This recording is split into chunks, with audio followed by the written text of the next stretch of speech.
students out of that white belt mentality.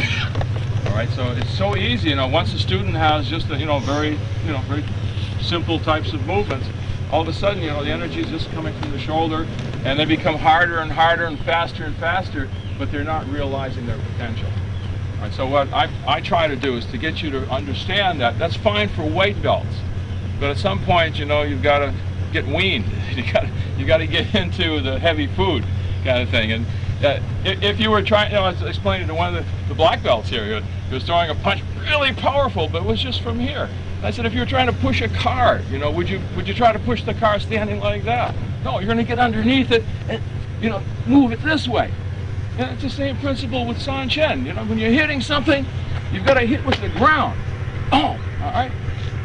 I'm not that big a person, so I've got to use my full potential. I've got to use the earth.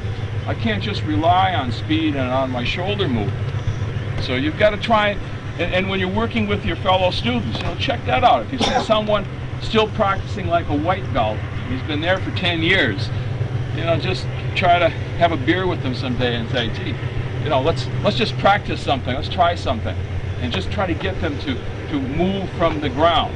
Now, why so much emphasis on the push hands? Because that's where you start to learn that. White belts, you're not accomplishing anything.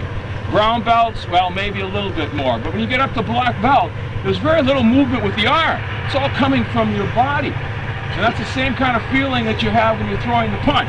My arm has moved 8 inches, and I haven't started to move my arm because it's coming from the body. And so this is where it starts.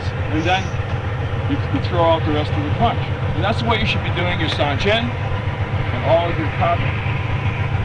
Okay? I'll see you tomorrow morning, 6:30. Hey, thank you very much.